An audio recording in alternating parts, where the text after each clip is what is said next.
সুপ্ৰভাত সকলোকে। আজি হ'ল মহা অষ্টমী, অশোকাষ্টমী।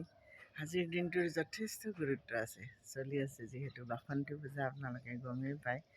ইতিমধ্যে সকলোৱে ৰাতিপুৱা ফুল তুলিলেই। আমাৰ ইয়াতো মানে আজিতো বহুতে ব্ৰহ্মপুত্ৰত গা ধুবলৈ যায়, অস্থি বিসৰ্জন দিবলৈ যায়। আজি প্ৰবাদ মতে ব্ৰহ্মপুত্ৰত গংগা আজি মিলিত হয়। গতিকে খুব এটা সুন্দৰ দিনৰ শুভ ৰাতিপুৱা জনালোঁ সকলোকে। ভালেই থাকক।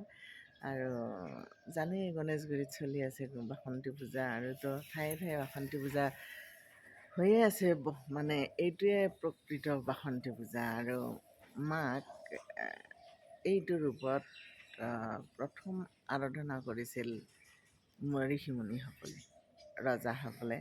গতিকে সেই তেতিয়াৰ পৰা বাসন্তী পূজা চলি আছে। আৰু অকালতে শাৰদীয় সময়ত যিটো দুৰ্গা পূজা হয়, সেয়া অকালতে ৰামচন্দ্ৰই পতা অকাল বোধন পূজা। কিন্তু এই পূজা বাসন্তী পূজাত কিন্তু বোধন নহয়, মাক মানে ষষ্ঠীত বোধন কৰা নহয়, কাৰণ বুজাব নালাগে। এইটো বতৰে পূজাৰ, তেওঁক আৰাধনা কৰাৰ প্ৰকৃত সময় এইটো।